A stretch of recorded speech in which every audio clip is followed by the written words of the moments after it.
呢個好喎，佢唔似我哋平時食牛肉火鍋嗰種嘅，佢係有重新製過㗎，好濃嗰啲花生醬味，有少少甜口嘅，但係又冇話花生醬啲咁結啊。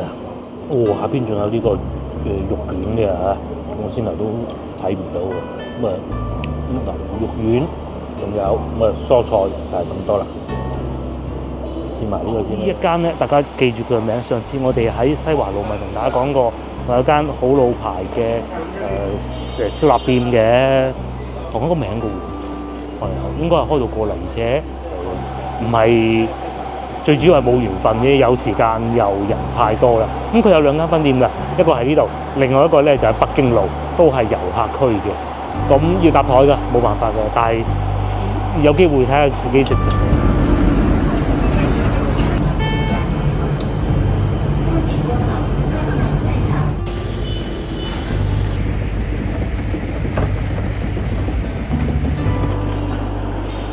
早晨各位，而家剛剛過咗朝頭早8點，今日星期一，我所在位置咧就係江南西啊。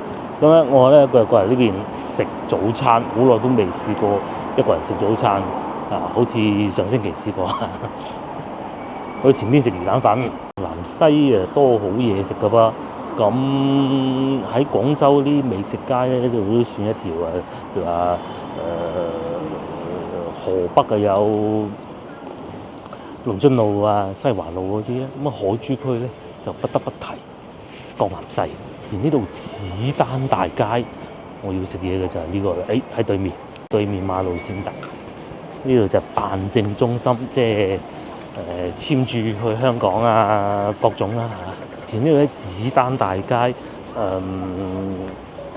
江南西咧唔同話西華路、龍津路、西華路嗰啲咧，就一條路，喺條路嘅兩邊係有好多嘅。咁即係沿住主路行嘅，但係如果嚟到江南西咧，就嗰啲美食咧一定要行入啲巷仔度，咩子丹大街啊，各種啦，幾條紫色嘅大街。咁我咧就嚟呢度食早餐啦，就叫做潮炳正，好出名嘅。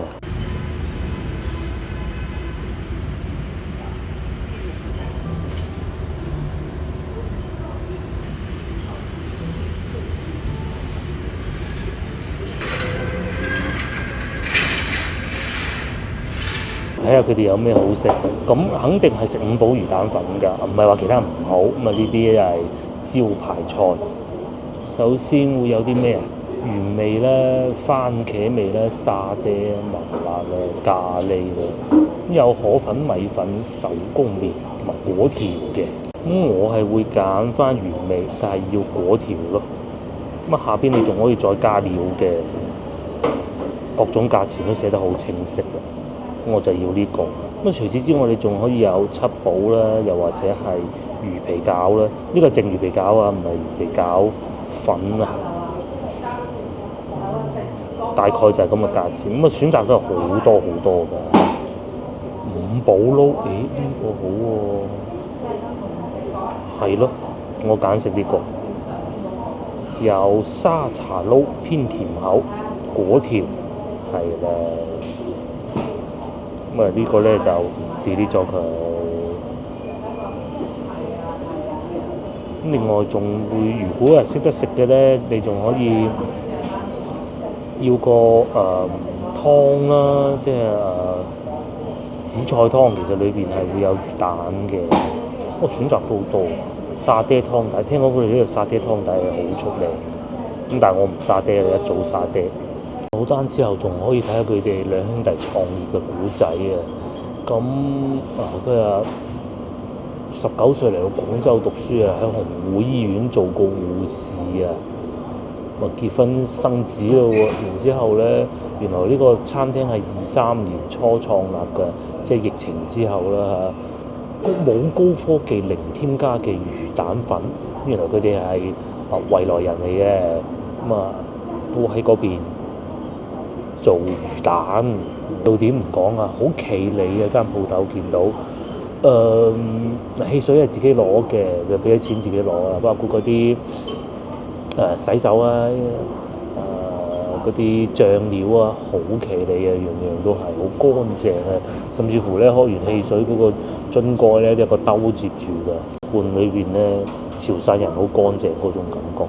我喺牆上邊亦都會有菜單，五寶魚蛋粉20蚊，清湯牛腩20蚊。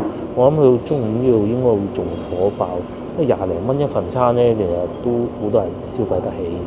題外話，先頭咧我就喺嗰個廣州人笑佢叫廣州塔嗰度啊嚇，睇唔睇到？假嘅，其實係喺嗰度前少少地鐵站出嚟嘅A 出口啊，咁有手扶梯嘅，落去就要行嘅。咁大家出嚟咧就見到啊，呢一棟樓裏邊咧，大家都睇見啦嚇，有大快活㗎嚇，有好多茶餐廳啊，當時都好旺啊。而家唔知係升級轉型啦，有陣時係咩原因啊？生意唔好，冇理由一齊執晒㗎嘛，係嘛？應該係升級轉型嘅，但係就好可惜啦，冇咗啦。咁我記得疫情都幾緊要嘅時候咧，我嚟過呢度食過一次嘢。嘢食就到啦，咁啊呢個係撈嘅沙茶撈果條，呢邊咧就係嗰個五寶啦。咁啊會有啲咩咧？會有魚蛋啦，應該呢個係魚蛋啊，呢個應該係墨魚丸嚟嘅。咁啊蝦丸，呢個係炸魚皮同埋牛丸，咁啊仲有蔬菜，好清嗰啲湯，咁係咁噶嚇，係應該係要咁嘅。嗰啲沙茶醬咧，啲花生粒好多，好香啊！咁另外佢啲果條都有啲多喎。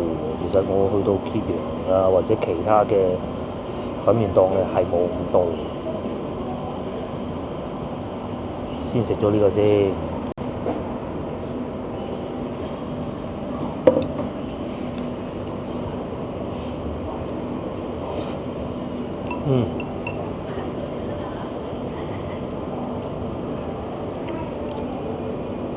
呢個好喎，佢唔似我哋平時食牛肉火鍋嗰種嘅，佢係有重新製過㗎，好濃嗰啲花生醬味，有少少甜口嘅，但係有冇話花生醬嗰啲咁結啊？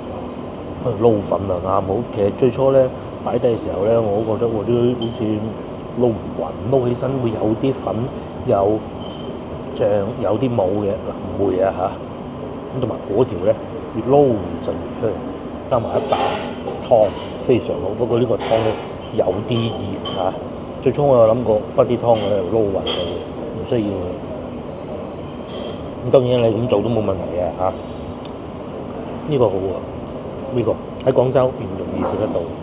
再嚟仲有個湯底，好潮州風味啊，潮汕嗰邊嘅風味啊，佢有芹菜粒啊，食起身咧〜係好香嘅芹菜味，好似去食牛肉火鍋嘅時候咧，嗰啲湯底咁味，你味好滾，好似咧擺起一碗飲嘅，有冇人咁嘅？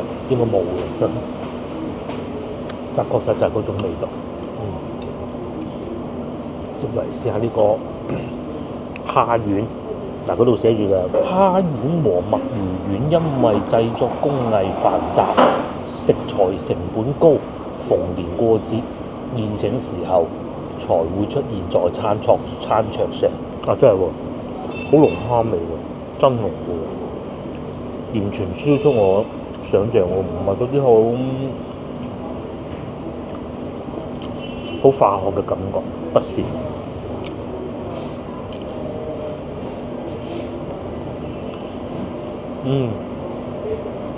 真得，我好中意佢呢度啲沙茶醬。係偏甜口啲嗰種嘅，唔會太鹹。仲有一間豬油撈嘅，咁梗唔好豬油撈嚟到食潮汕呢啲，梗係要沙茶醬㗎啦。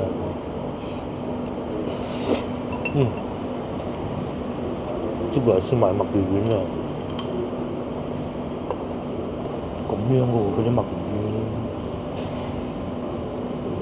咁其實如果識食咧，再落少少佢哋潮汕風嘅辣醬會好啲嘅，不過就我覺得咁樣係會破壞咗啲味道，因為呢個真係好好味，所以算啦。後食到後段先。好彈啊！但佢裏邊唔會有嗰種墨魚嗰啲顆粒感啊，有啲係會有嘅，因為我唔知咁樣好定唔好啊。呢個冇。但係食起身一樣係有魚嘅鮮味，唔係得咧。有啲唔知大家有冇食過，係魚嘅味，不過係好腥嗰種。佢仲有啲仲食到魚骨，佢可能唔知攞啲乜嘢去搞嗰啲雜魚啊。我估得魚味腥味咯，呢個就冇腥味嘅，係俾少少咧。不過佢潮汕嗰啲辣醬咧好辣㗎，一定要小心。試下粒蛋，呢個應該係魚蛋啦，嗱佢唔係圓嘅喎，佢係呢條長條形嘅喎。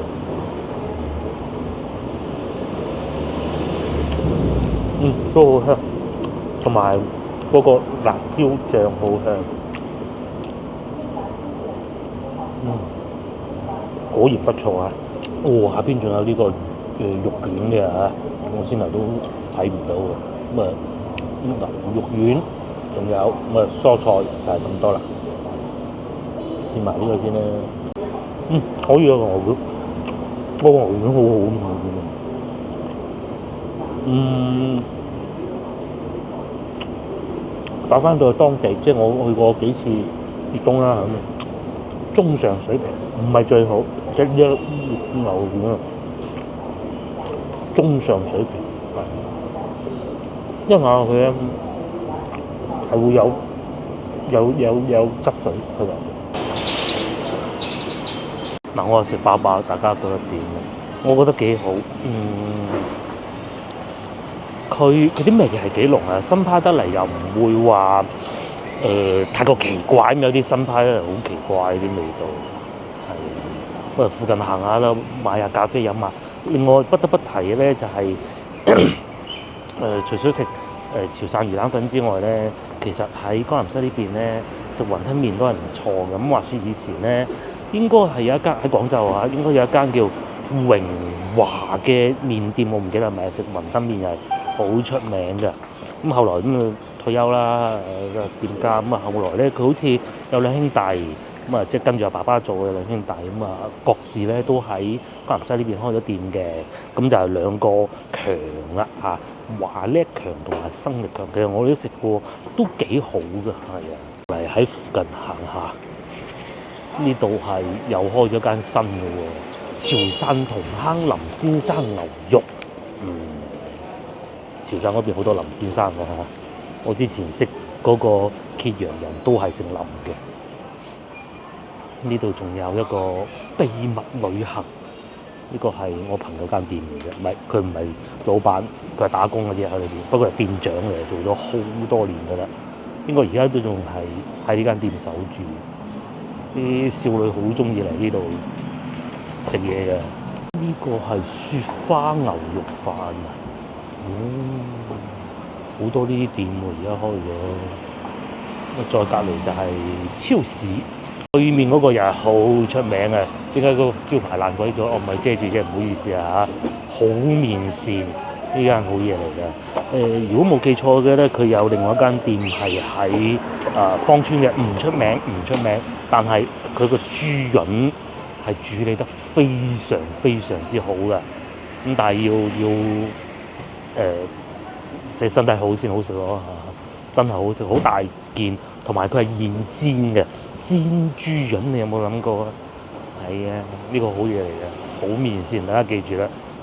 嗱，唔講未睇到嗰兩間，同埋先頭嗰啲新開唔講啦，淨係食麵。呢度已經有兩間咁新派，佢哋係好新派嘅，係啊，但係又唔難食嘅喎。行多幾步咧，前邊就係其中一間阿強啊，華叻強啊。咁生力強係好似喺另外嗰邊嗰條街啊。之前同老婆食過，呢度係紫龍大街。咁同埋仲有依家就一定係見唔到㗎嚇。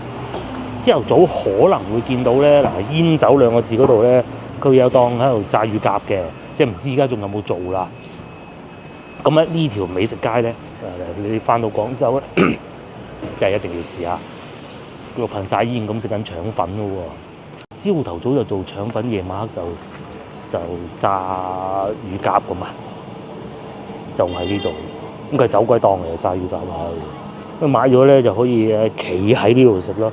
之前同老婆試過啦，都幾過癮嘅。而家就拉緊腸粉，呢棟樓都係佢哋自己嘅，所以冇乜所謂。呢啲情景雖然可能大家以前如果真係喺度住過咧，可能有啲厭惡，但係當你離開咗之後咧，你又好似若有所思嘅見到呢啲情景又睹物思人咁啊！因為物唔重要，最緊要係人。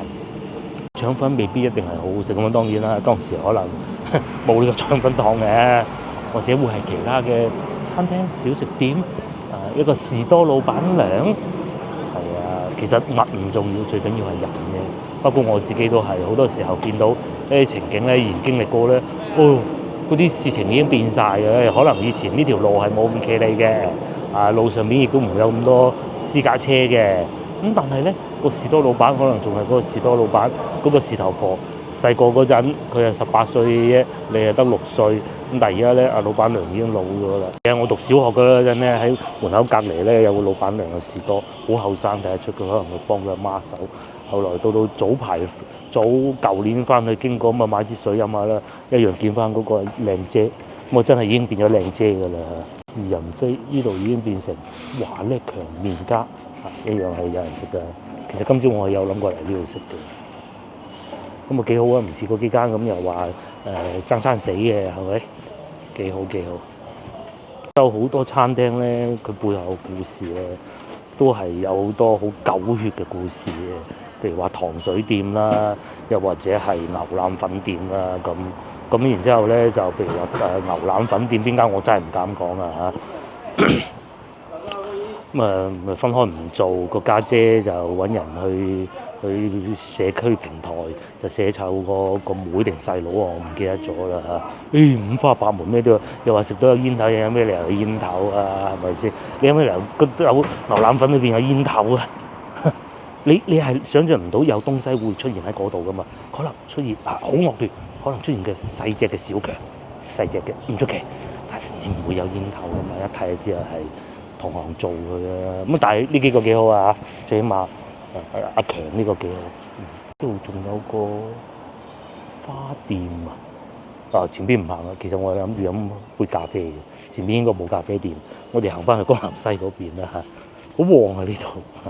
講開啲八卦故事，最開心㗎啦！嗰個甜品店係哇，即係社交媒體睇嘅，咁樣睇先至最刺激。即係你唔知邊個係正統啦，但係又有一個係正統，我又話邊個個女朋友嗰間店拍咗好多年拖，冇一齊啦，咁自己開間店幫咗佢咁多年，哇 ！TVB 可以用呢個嚟做劇本喎，呢度食腸粉啊！澳珠區仲有好多呢啲嘅，越秀都越嚟越少嘅。天河就不能想像，因為天河嗰啲佢唔係廣東口味嘅。嗱，即使啲老闆可能佢未必會係廣東人嚇，我唔係話唔係，我係即使啫。但係佢都係會有廣東嘅風味啊，仲賣包添，花洲撈粉添，嗰個拉腸粉，哇！至於對面呢度咧，炭佬雞煲。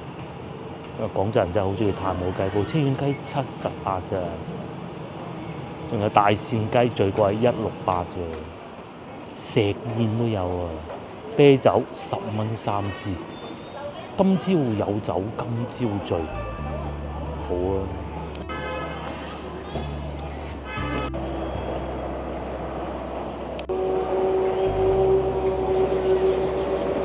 現在是紅燈，禁止通過。多9點，好多人匆匆都趕住翻到自己嘅辦公室啦。咁我去買杯咖啡飲，咁我係想咁嘅，我諗住一路行過寶業路嗰邊，咁啊嗰邊亦都有地鐵站啦，亦都慢慢行下，咁啊亦都帶大家睇下有咩好嘅餐廳新開，因為好長一段時間都冇嚟過江南西啊。呢個寶華雞開咗間，好難得喎。應該賣飯盒嘅，個係24小時，食餃子嘅原來，搞到好似一個日式拉麵店咁超值早餐13.9蚊有一碗最平啦嚇，雲吞咁餃子最平8蚊嘅喎，麻婆豆腐6蚊半，麵條都係熱乾麵10蚊8毫，夠晒飽啦。喂，呢條路亦都係好多呢種小食店啊。喂，有啲咧就可能會晏啲先開，淨係做遊客生意嘛。好似呢啲咁雞排冇理由一早開。有啲咧就做街坊生意，咁啊而且佢 keep 住成日開都冇問題。就好似嗱呢個螺絲粉咁，亦都係啦。諗唔到佢咁早開門。哦，準備中，凳都未擺好。我先頭所講啊，其實嚟到江南西咧，好多美食咧喺啲內巷裏邊㗎。即係就算我幾唔熟都咧，我都記得呢度有邊間好嘢，咩日式拉麵啊，各種都係揾得到㗎。好似嗰間咁樣，越南粉啦，咁佢未開工㗎嚇。同埋仲有呢間又係睇上去你唔知呢度有間麵店嘅嚇。哦，唔好意思，執咗笠啊嚇，係啦，已經執咗笠啦。因為我睇見嗰個牌嘅，真難得啊！競爭睇嚟好大。以前嚟到江南西仲會做啲咩？咁啊行街拍下拖就實有㗎啦啊！咁啊呢度仲會有書店啦，同埋影相鋪啊曬相嘅。啱啱好嗰個時間咧開始出現 digital 啦。咁 digital 要曬相，前邊有一間天池，都唔平㗎。對面嘅辣辣壽司啊，嗰陣廣州啊唔算話有太多嘅壽司店啊，佢啱啱就喺嗰個時間出現嘅咧，其實都賺咗唔少錢喎，我知佢。咁係好受歡迎，同埋個價錢咧，好多中學生咧中午咧，你睇 TVB 嗰啲食辣辣壽司，梗係自己都要試下噶嘛。係啊，冇辦法㗎，鬼而家啊壽司郎啊排隊排成咁啦。嗰陣咧真係好有市場㗎。我女都好中意，曾經一段時間。仲有呢個上次我去順德咪食過咯，都幾好個，大家翻到嚟可以試下。每一次行過我都會講嘅。薑撞奶首選。呢條路咧就唔係全部都係餐廳嚟嘅，但係咧有好多咧嚟左又走，嚟左又走嘅。我之前同大家都講過，我以前做洗衣店咧有個股東，佢喺呢度附近住㗎。咁都喺呢度開咗間鋪，好巧佢姓唐嘅，嗰間糖水鋪個個都係糖水鋪賺錢啦。但係唔好意思，佢開之後咧，疫情都未到，咁就冇咗啦間鋪。咁都係試下水嘅啫嚇。有呢一間咧，大家記住佢嘅名。上次我哋喺西華路咪同大家講過，有間好老牌嘅燒臘店嘅，同一個名嘅喎，係應該係開到過嚟，而且佢仲有自己嘅爐喺度。風乾啲燒鵝㗎，68蚊斤唔算勁平㗎，通常50嘅啫嘛。但係全部有咁樣風乾燒鵝嘅。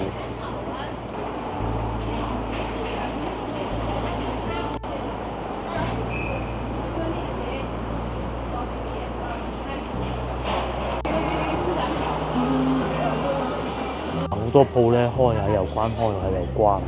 嗱呢一個就係我而家同大家細講嘅係咩回事？就係呢一個呢啲叫做咩米線咩米線呢啲咧，睇唔睇到啊？即係嗰啲門口寫住6蚊一碗食到飽有肉嗰啲咧，咁佢其實係乜嘢一回事咧？佢其實係呃你加盟費。咁啊聽講啊我唔係淨係指呢一個牌子其他牌子都係。咁佢哋會有裝修嘅團隊。咁然之後話你睇我幾好生意，其實好生意嗰間咧係佢哋嗰啲又唔好去裝假狗啦，總之就用平嚟取勝，就係要有一個好好嘅流水。咁啊睇俾人睇見，原來幾萬蚊都可以加埋一個咁嘅鋪頭，咁啊有平有貴嘅，大啲咪貴啲咯，細啲咪平啲咯。咁啊聽講有啲咧就都蝕咗20萬，唔好講嚇，因為你情我願嘅有合同嘅。咁好多人諗住試下水溫啦，咁好似先頭我講嗰個唐小姐咁，即係大把錢㗎喎，佢一個月收租都唔止收20萬，咁攞20萬出嚟玩下，試下個糖水鋪唔得啊，執咗佢。同樣呢啲道理都係，佢就係捉住人嘅心理，就話佢唔使你好多錢，亦都唔會要你長期泵錢落去蝕嘅。咁你試下先啊嘛，嗱你一幾旺咁最尾嘅結果咧就係加盟嗰個梗係賺啦，收咗你錢，做完裝修嗰啲錢賺唔賺你設計費咯，其實全部都係統一風格嘅啫嘛，我哋會稱之為套模板。咁最尾結果咧就係錢都蝕咗啦，試就試過啦，都係咁啫。所以我哋會見到咧好多呢啲鋪頭咧，一開一紮，一關就關一紮。佢唔似話其他嗰啲真係賺錢嗰啲鋪頭，譬如話餃子鋪啊嗰啲，真係有個姨喺裏邊包餃子噶嘛。又或者即使喺香港有阿大媽嗰啲，佢唔係呃你加盟費，佢真係諗住賣貨噶嘛都有揾過我去探店視頻㗎。係啊，我就冇去過啦因為知佢玩咩嘅。我係知道有 YouTuber 去過嘅，係啊，本地真係咪搞？講開埋名我都唔怕啦，唔係壞事。你有冇見過檳城記去探呢店？我未見過。OK， 講完嚟，我哋繼續行，終於嚟到呢度啦！哇，竟然變咗賣蛋撻㗎喎就係呢個曬相鋪嘅天賜。嗱，呢啲咪真係做生意㗎啦。由我第一日揸起部數碼相機嘅時候咧，佢已經出現㗎啦。咁好似喺東山口仲有間分店，好似嗰間分店都仲喺度嘅。天賜做咗有冇20年啊？我諗都差唔多啦。不過而家佢咧就將一部分租咗出去做蛋撻鋪咯咁但係仲有做緊㗎呢度。咁同時亦都講明咧，其實做曬相鋪好賺錢嘅。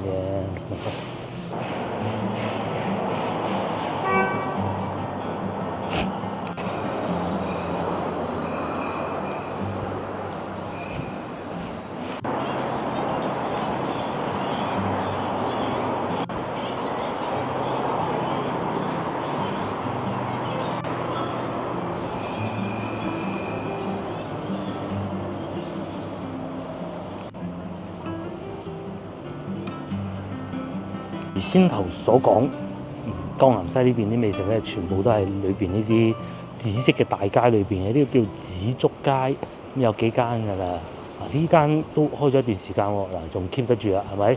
有一段時間好似唔想做咁啊，而家咪又做翻呢個粵菜餐廳精緻，而且隔離呢個係飲檸檬茶未開門，先飲為敬。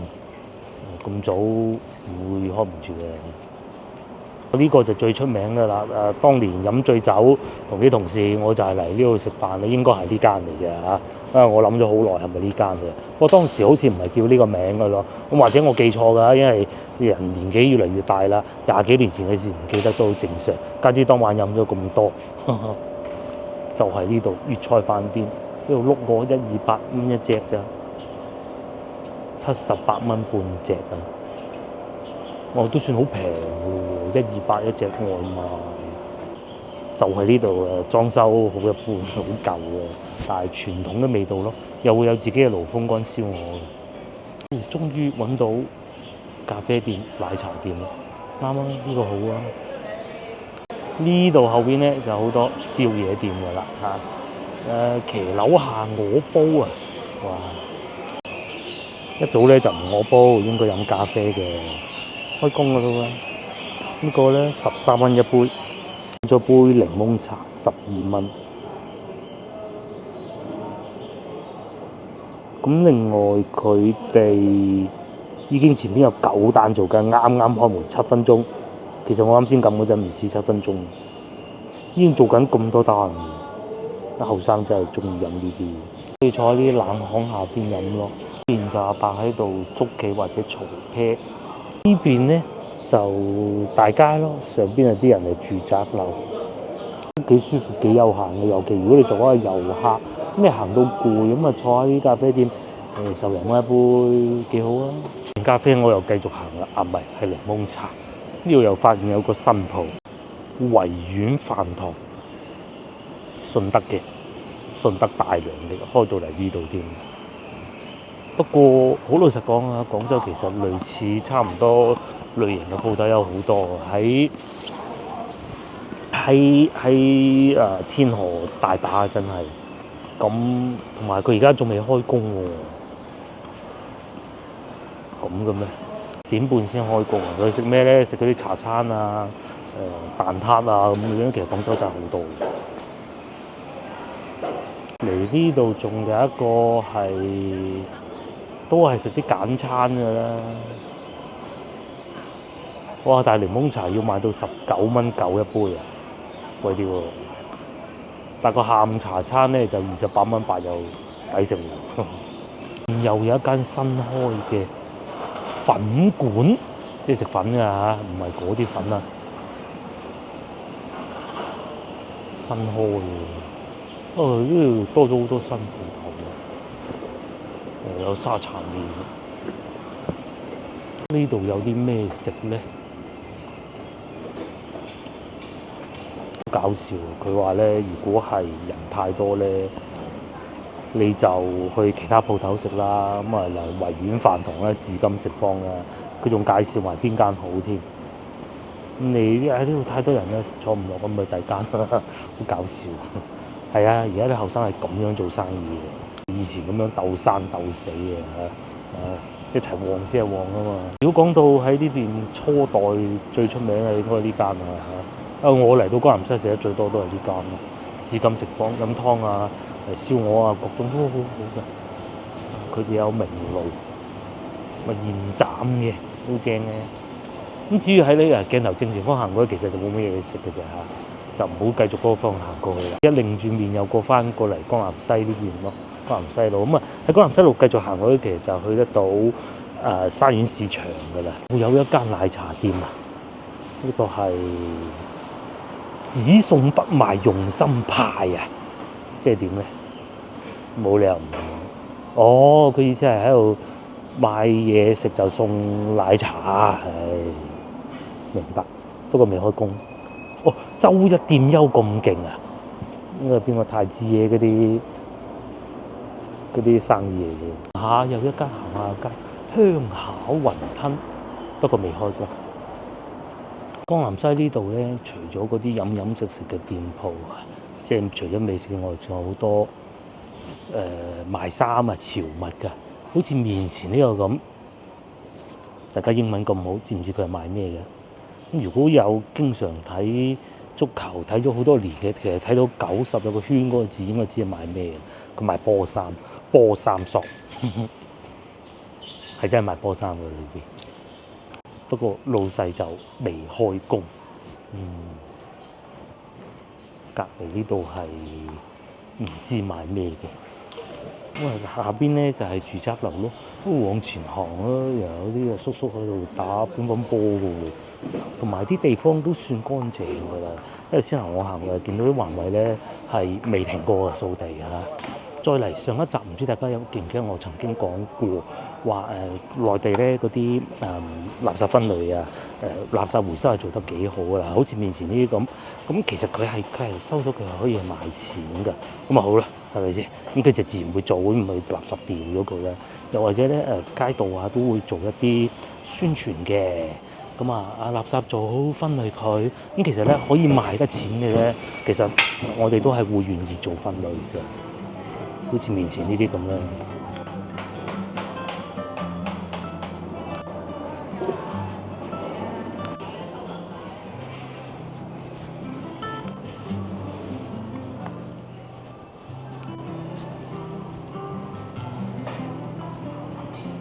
行下又嚟到小學門口啦，江南新村第一小學。其實最初呢度咧就叫江南新村嘅，咁江南新村以西咁咪叫江南西咯嚇，應該係咁喎。江南新村以東個江南東，應該係咁喎。算一啲好新嘅社區，但係都幾舒服㗎，幾企理㗎。呢度仲要係賣手提電話嘅。係啊，佢哋兩個其實同一個老闆嘅。行越遠，平時我都好少行到過嚟呢邊㗎啦。趁今日有機會行下。如果我冇記錯咧，我先頭講嗰個用我以前公司個股東唐小姐，好似係住呢度附近㗎啦。好似係上邊呢啲舊屋㗎，我冇乜印象㗎，我未去到佢屋企嘅。但佢就經過嘅時候指俾我睇，唐小姐咪住嗰度啦，咁樣嘅，好多咖啡店嘅。咁喺廣州咧，嗰啲各個地方咧，其實佢都係有啲各個遊玩嘅賣點㗎。呢個表就寫得好清楚。譬如海珠區，我哋而家嚟到江南西網紅咖啡館加平價小食街，咁你就知道嚟到呢度你就可以揾到呢啲東西啦。咁你唔會諗到喺呢度可以蛙艇仔噶嘛，係咪？嗰啲要曉港公園，又或者睇廣州塔咁，佢都有，不過假嘅。呢一個區域咧，就應該係咖啡店部分。呢啲網紅咖啡店。似乎我覺得呢邊咧仲多過喺東山口嗰邊嘅。東山口都有，但係感覺唔夠呢邊多。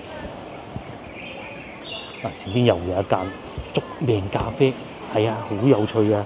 佢係一邊咧就係賣豬肉嘅，土豬專賣，下邊咧就續命咖啡，係咪好反差好大嘅？應該呢度行入去就係咖啡店咯。係啊，有開工，真係咖啡店嚟㗎嚇。咁啊呢邊又真係賣豬肉嘅，之後行到嚟呢邊又有咖啡店啦。咁啊有啲係開工，有啲未開工啦。咖啡店隔離咧又會有賣衫喎，呢邊多啲嘅，多過先頭我哋經過嗰度。呢個叫茶多芬，好有趣喎個名。飲啤酒嘅，賣衫嘅，晏晝真係勁啊！佢晏晝4點先開工，跟住8點鐘收工。仲有棵聖誕樹添。行下行下又一間，呢個係做咩咧？呢啲先至有趣嘅。你離一遠就望到佢係連鎖式嘅快餐店，咁其實係千篇一律，好悶咯。呢度就唔同啦。呢個我估都係飲咖啡，美容院。你喺屋頂咧係會見到好多貓咪喺度玩，因為呢邊啲屋咧其實並不太高㗎，啲貓咪就喺上邊玩。行過呢邊咧，其實係社區診所嚟，就係一個咁樣嘅地方嚟嘅，好有趣。佢會有一啲新派嘅也好啦，舊派老派也好嘅餐廳啦、小食店啦、雲吞麵啦，有新派有舊派融合得好好嘅。咁亦都會有社區啦，咁好多人喺度住，你先形成得到嗰啲小食店㗎嘛。嗰雲吞麵真係靠遊客咩？最初不是的。咁啊，又或者你好似先頭見到嗰啲咖啡店啦，又有新又有舊，咁啊先至一個有活力嘅社區。餐廳啊、鋪頭啊，先至有唔同咁啊。哦，呢度係江南骨傷科醫院，應該係嘛？呢邊錯就係呢度骨傷科醫院，都幾好㗎，做得嚇，只不過名氣係冇正骨院咁出名嘅啫，喺居民樓下邊，係咪？轉轉頭翻過嚟咧，又近翻江南西啦。咁呢度咧除咗我先頭經過嗰啲地方咧，仲有一個其實最唔可以錯過嘅就係富力海珠城咧，都而家咁早未開工啫。可以喺呢度食得到炭爐雞煲，行前少少嘅西餐廳綠茵閣，嗰啲一路傳承落嚟嘅雲吞麵鋪，即使好多人都話嗰兩間阿強唔夠佢老豆煮得好，一定係咁噶啦，係咪先？好少會個仔叻過老豆嘅，係嘛？甚少嘅。亦都有舊，咁啊又有地鐵站，翻嚟幾方便啊！仲有先頭我去食嘢嘅咧，就係喺呢度行去，唔係講錯，係前邊嗰度喺辦證中心嗰度行去，喺前邊前少少。然之後喺呢個方向行過去咧，就可以去到廣百新一城呢個位置。OK，咁我就唔過去啦嚇，都有啲遠，同埋我都冇乜嘢要買嘅啫。會有煎餃店啦，不過咧就到傍晚嘅時候啊，呢度啲電動自行車咧都幾多㗎嚇。面仲有呢個添喎，鬆軟麵包雪貝爾，好多年未食過。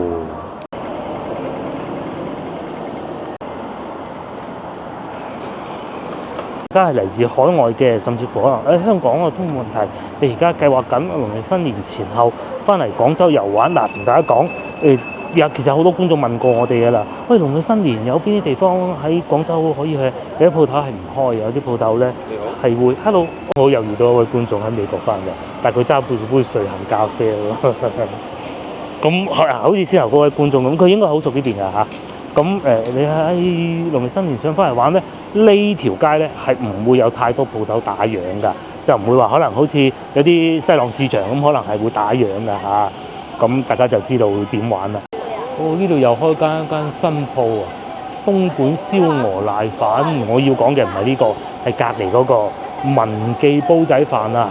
記住啊！我個頻道咧温咗咁耐咧，其實都一路想試，但係試唔到，唔係最主要係冇緣分嘅，有時間又人太多啦。咁佢有2間分店㗎，一個喺呢度，另外一個咧就喺北京路，都係遊客區嘅。咁要搭台㗎，冇辦法㗎，但係有機會睇下自己食唔食到啦。另外不得不提嘅就係江南西呢邊咧，佢管理嗰啲電動自行車都管得幾好。你話完全冇係不可能㗎。有咁多美食嘅一條街係咪都有？但係相對咧冇其他路咁瘋狂咯，因為佢好多都行翻出去外邊馬路，會好行啲㗎。呢個執咗就一路都冇開翻啦。呢度以前賣3蚊菠蘿包㗎，呢度。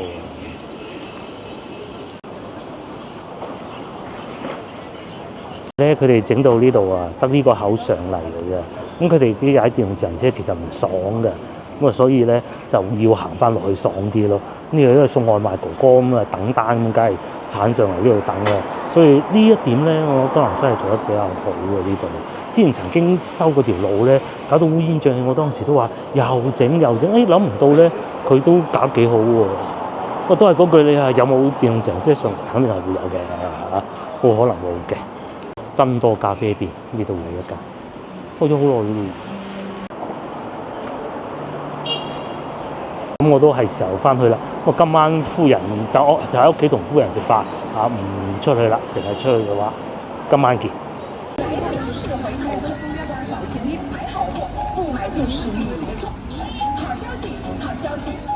有啲咩食啊？哇！呢個係蠔仔煎蛋。哦，幾時嘅蠔仔啊？之前你買翻嚟，哇！好落急凍。哦，急凍。